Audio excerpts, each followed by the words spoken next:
made with oats, but they contain gluten, so they're off the table. Quinoa and chia are what I use instead, and they work beautifully. To start the recipe, we have 1/3 of a cup of quinoa flakes here, and I've rinsed these under water. It's very important to do this to remove any bitterness from the quinoa, and it's quite moist and wet now, and that quinoa is ready to go into our little saucepan. So about 1/3 of the cup here.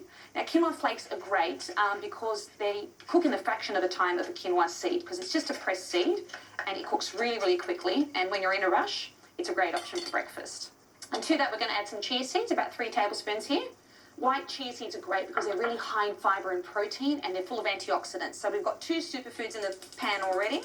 I'm just going to turn on that heat and add my milk. Now, today I'm using coconut milk, so this will be a vegan porridge. But at home, you can use a regular milk, a skim milk, an almond milk. They all work. Because coconut milk's a little thicker than the other milks, I don't need to simmer this for that long. 30 seconds will probably do it. If you're using a thinner milk like an almond milk, simmer it for about 3 minutes. It needs a little longer just to reduce and to become really thick and creamy. And the last step is to add our sweetener. Got some maple syrup here, but you can use honey or rice malt syrup if you like. And then we're going to add a little pinch of cinnamon. I love cinnamon, especially at breakfast time. It's just going to flavour our porridge.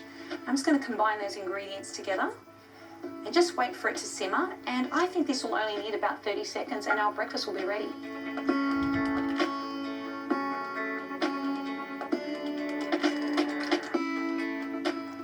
So this is the perfect consistency. Just have a look at that. It's really creamy, but it's not too thick. You don't want it much thicker than that because as it cools in the bowl, it does thicken even more. So I'm going to take that off the heat. That was just 30 seconds. Pour it in. Now this porridge is probably enough for 2, or if you're really hungry, 1. You can split it between 2 bowls or just have a very large breakfast. This is my favourite part, the garnishes. I'm starting with some toasted flaked almonds here. I think they look beautiful and they've got a delicious crunch. And then to that, I add some toasted coconut chips around the border again. And then our beautiful berries. Now, any fruit works here. You can use blackberries, blueberries, even some grated apple is great.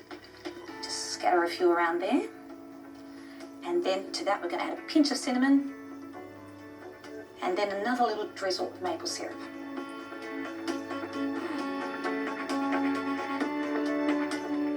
This is so full of protein and fibre, it's going to keep you full until lunchtime. You will not be hungry. It's absolutely delicious and it's getting your day off to a healthy start.